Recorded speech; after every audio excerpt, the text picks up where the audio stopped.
Vous écoutez Procrastination, épisode 16, de ta vie à Google Maps. Podcast sur l'écriture en 15 minutes. Parce que vous avez autre chose à faire. Et qu'on n'a pas la science infuse. Avec les voix de Mélanie Fazi, Laurent Jeunefort et Lionel Debrousse.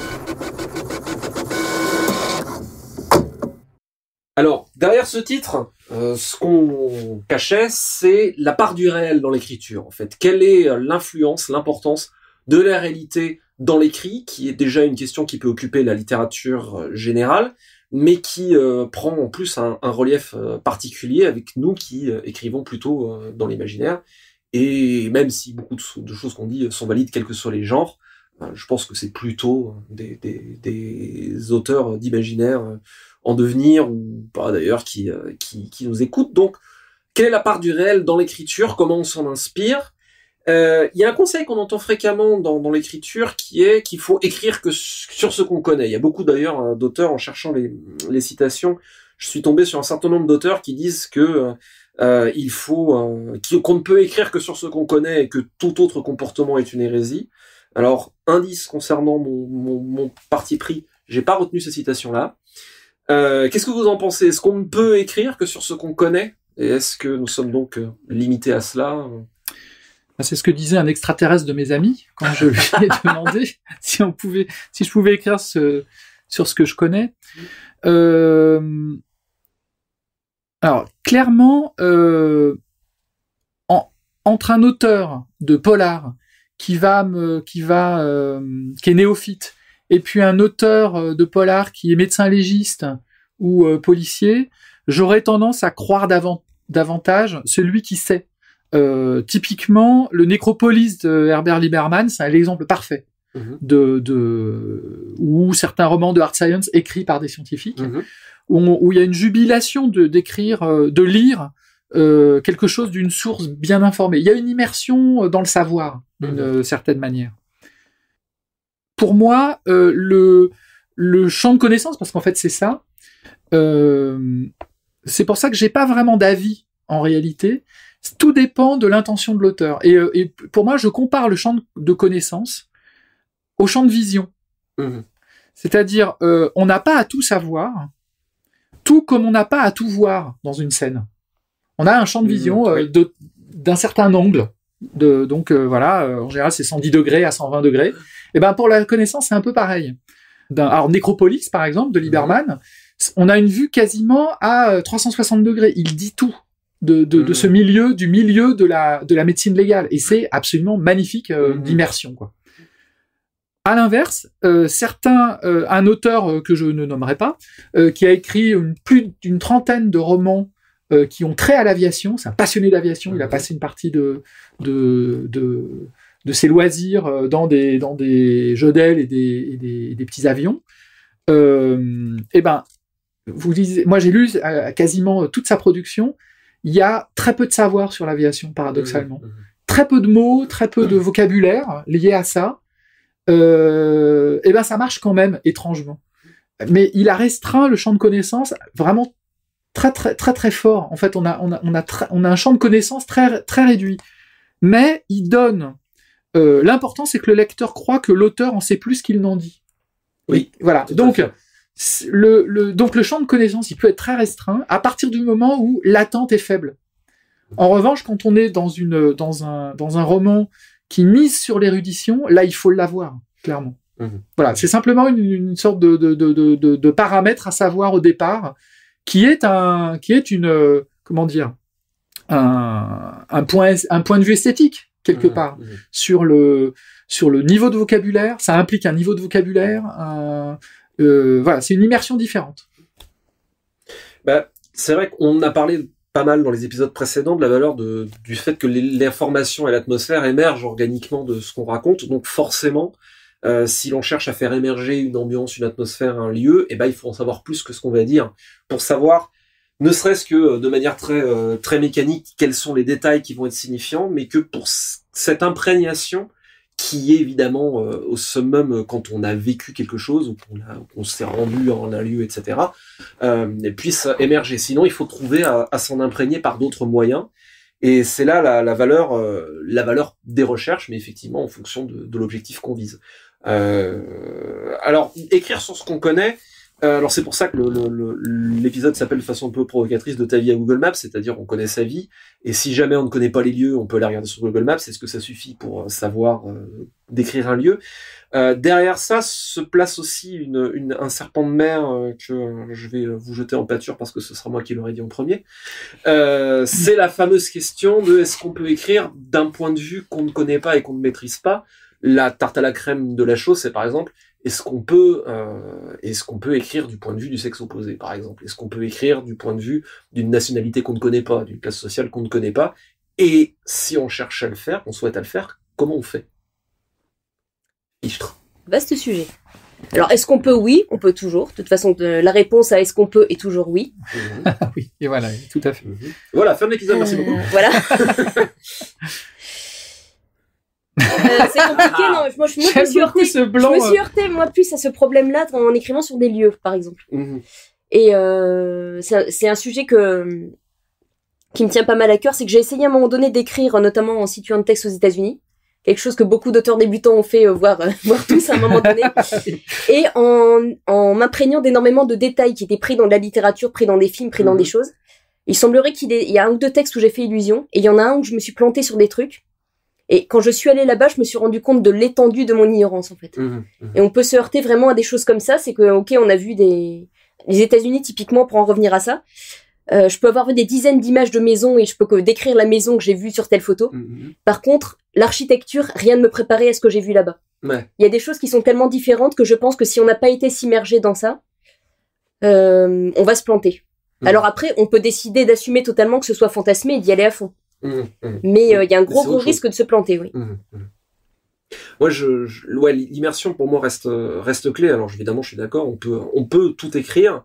La clé revient quelque chose que j'ai mentionné en passant dans un épisode précédent. Pour moi, ça reste toujours l'empathie et le respect pour le matériau de base, que ce soit un lieu, un endroit, une culture, un point de vue.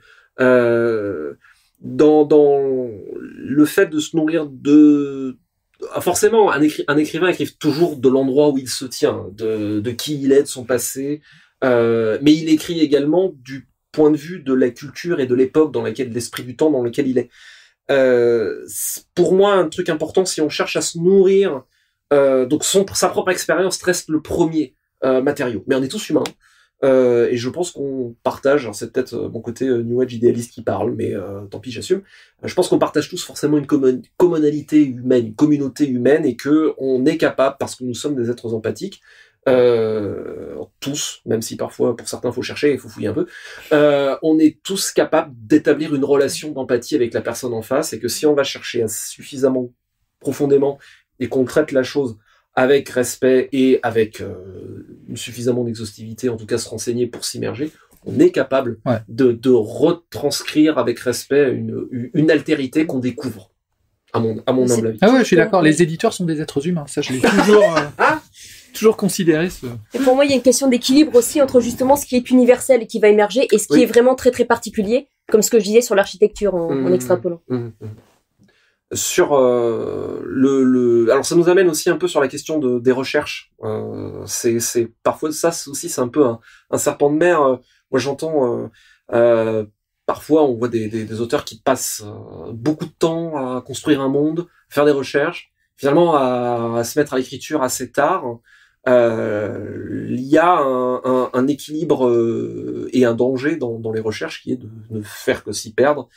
Et de ne plus faire que ça. Alors, certains auteurs ont besoin de lire 40 bouquins sur un sujet avant d'écrire un bouquin. Je crois que c'est sur son site, Christopher Priest, quand il a écrit La Séparation, je crois qu'il a lu 70 bouquins sur la Seconde Guerre mondiale.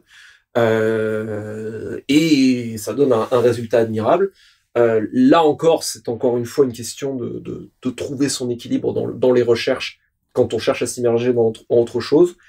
De quoi on a besoin pour écrire son histoire, de quoi on a besoin pour soi.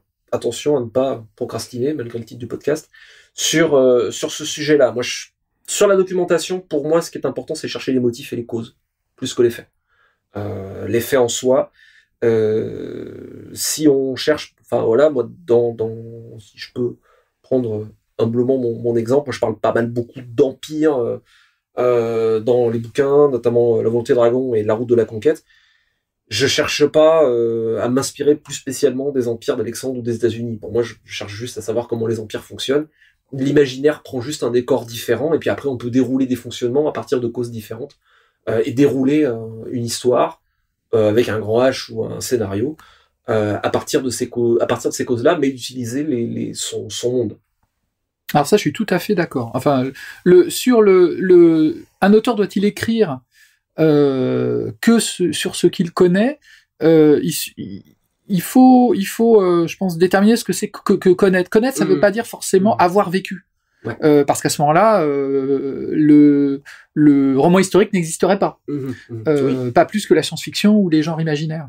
Donc, je pense qu'il faut connaître, ça veut dire comprendre, en fait, avant tout. Saisir l'esprit d'un temps, par exemple, ou d'un lieu, donc d'une culture. Et il y a certains écrivains qui arrivent très bien à saisir, à partir de très peu de choses, une mentalité particulière, locale ou d'une époque, et à la retranscrire, et ça fonctionne très très bien. D'autres n'ont pas ce talent, tout simplement. Moi, j'avais envie, en fait, de faire un virage et de revenir complètement à l'autre bout du spectre, qui est revenir sur l'idée. En fait, on comprend pas tous la même chose dans écrire sur ce qu'on connaît. Et j'entends beaucoup comme critique de cette formulation que ce serait ennuyeux si on écrit que sur ce qu'on connaît. Et moi, j'ai plutôt l'hypothèse que en réalité, si on sait s'y prendre, rien n'est ennuyeux. Et un exemple me vient là tout de suite que je trouve assez brillant. C'est dans les premiers polars de Tonino Benacquista, qui dans tous ses premiers livres met en scène à chaque fois un métier qu'il a pratiqué. Donc ce premier personnage travaille dans les trains de nuit, dans les trains couchettes. Le deuxième est accrocheur dans une galerie. Ensuite, il y a les parasites mondains, ça je sais pas s'il l'a fait vraiment, dans les morsures de l'aube. Et scénariste dans Saga, évidemment, qui est peut-être mon préféré du lot. Et moi j'aime bien cette idée que quelque chose enfin je sais pas, moi j'avais écrit une nouvelle sur une aire d'autoroute et des gens m'ont dit mais c'est étonnant de choisir ça comme lieu. Alors que je me dis non, n'importe quel lieu du quotidien, quand tu commences à laisser ton imagination vagabonder, tout peut être intéressant. Complètement. Et j'en reviens du coup à ce que je disais sur le choix des lieux. Je parlais des États-Unis tout à l'heure. Moi, j'ai une énorme frustration quand je lis beaucoup de récits qui sont situés justement dans d'autres pays. C'est qu'on va jouer sur quelque chose qui est plus du fantasme et d'une espèce de référent culturel commun. Alors, ça peut être très très bien fait. D'ailleurs, Lionel, tu as situé Léviathan aux États-Unis, on peut en parler. Mais souvent, quand je vois ça chez des auteurs qui maîtrisent pas tout à fait, ma frustration, c'est de dire mais retire ton masque, arrête de jouer avec l'imaginaire des autres. Qu'est-ce que toi, tu as à me dire sur ton pays, ton quotidien, tout ça? Et j'ai une grande frustration, notamment, de voir personne s'emparer de Paris comme on le fait avec Londres. Ou je pensais à ce que Neil Gaiman a fait sur les stations de métro dans Neverwhere, où il a pris le nom des stations de métro et les a rendues littérales dans une espèce d'univers parallèle. On peut faire ça avec le quotidien le plus banal. Et souvent, je suis très frustrée par justement cette espèce de recherche de... Tiens, on va situer aux États-Unis parce que tout est plus grand, tout est plus... J'ai presque envie de dire non, mais essaie de t'amuser avec ce que tu as sous la main. Ça m'intéresse plus, en fait. Mais je dis pas que l'un est préférable à l'autre, mais sont deux démarches... Oui, des démarches différentes. C'est marrant que... Mais c'est une grande frustration chez moi, ça. Je suis d'accord, c'est marrant que pour les Américains comme pour les Européens, les extraterrestres débarquent toujours aux États-Unis. Enfin, y a pas de raison. C'est ce parfum d'exotisme. Juste sur sur Léviathan, moi j'ai un peu, entre guillemets, un peu triché, parce qu'il y a quand même une bonne partie de la série qui se passe dans des sortes de huis clos, c'est-à-dire en Antarctique ou dans une petite ville du Canada, donc en région polaire ou subpolaire, donc qui sont des choses sur lesquelles j'ai fait pas mal de renseignements, mais comme il y a un rapport avec la mer aussi, c'est avec le cursus, j'avais une certaine habitude pour parler de ça. Et pour Los Angeles, bon, j'y suis allé aussi, mais là, Google Maps est quand même d'une grande aide. Et ce qui est assez marrant, moi, je sais pas, c'est peut-être presque une boîte de Pandore, mais ce qui est assez rigolo sur le fait de placer des récits dans le monde réel, pour moi, il vient toujours un moment où, quand on se documente suffisamment, c'est presque la réalité, c'est presque un champ de distorsion, ça. La réalité, presque, a l'air de servir les pièces et le jeu pour dire... tiens, regarde ton histoire, mais tu le savais pas, mais elle se passe là, en fait. Il y a des lieux qui font sens quand on se documente suffisamment en se disant, mais je le savais pas, mais quelque part, toutes les pièces du puzzle me sont servies, et c'est là que l'histoire doit se passer. Et si jamais elles me sont pas servies, c'est probablement que je cherche pas au bon endroit et que c'est pas là que ça devait arriver. Bon, ma foi. Eh bien, pour terminer, une petite citation de L.P. Hartley, qui nous dit, alors traduction maison, parce que j'ai pas trouvé la VF, mais qui nous dit « Il vaut mieux écrire sur ce qu'on ressent que sur ce qu'on connaît ». Et je crois que ça résume ce qu'on a dit tous les trois. C'était Procrastination, merci de nous avoir suivis. Maintenant, allez écrire.